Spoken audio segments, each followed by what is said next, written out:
Are you a project executive or manager that's looking at signing a turnkey contract? Maybe your clients asked for that and you're wondering, is it right for your project?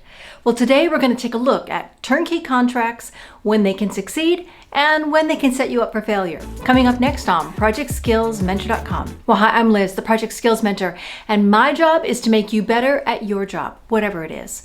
So let's talk about turnkey contracts. First of all, what is a turnkey contract?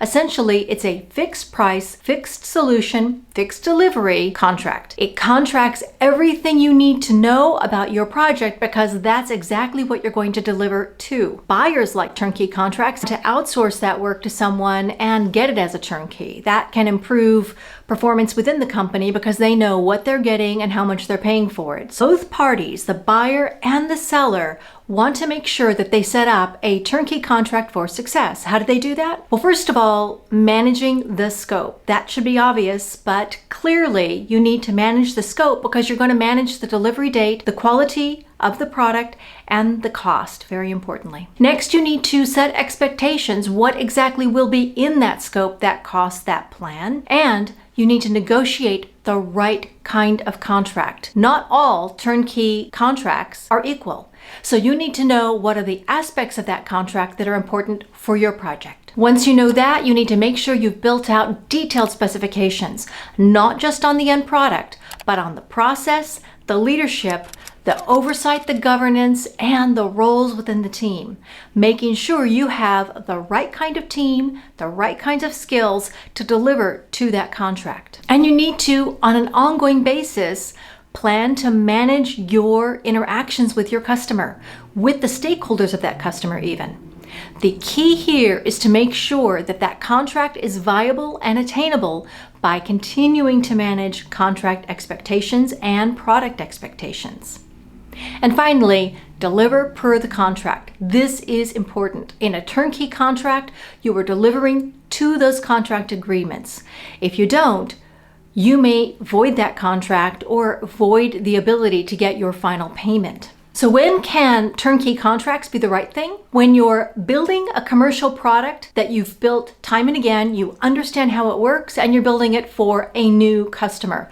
But essentially, you already know the parameters of that product. When the technology build is very concrete, when the specs are clear, or when you're building fit for purpose, but you can document all the pieces you need. This can be validated in a workshop. Another thing you can do during this workshop is check that the end user result, output or outcome, is extremely clear. And if there's anything the buyer needs to do in order for the project to succeed, you also want to validate that the buyer can meet the timelines and the requirements for the project. I've got a card here to how to run such a workshops. And the last one is a project event, something that is time boxed, such as a project kickoff, an event for a corporation, or something else where you can control all the levers that you need to in order to make sure you can meet the cost, the quality, and the delivery date. Sometimes turnkey projects and contracts are asked for, but it's not a good match for what the project is meant to do. Let me give you some examples of that.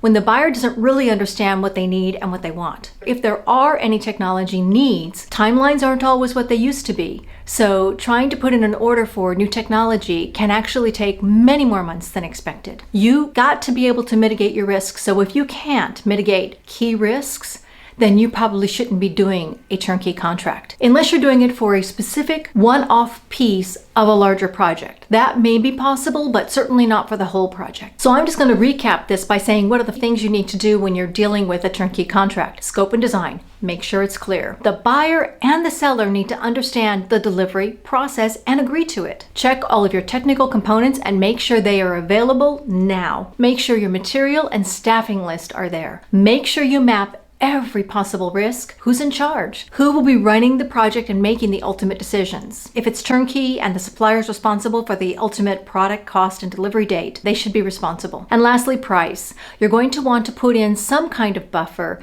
to that price if you're the buyer or the seller, because you don't want to create a lose-lose situation. The best way is to have a reasonable contingency. Maybe that can be seen as a price bonus if the project goes to plan. Point is to have a little bit of wiggle room to make sure that anything that slips a day or two won't blow up the project. Turnkey contracts can be a great solution when these attributes are met. I hope you'll take a look at the blog below to get a little bit more information. And if you want more on how to contract or the procurement process, take a look at these two videos.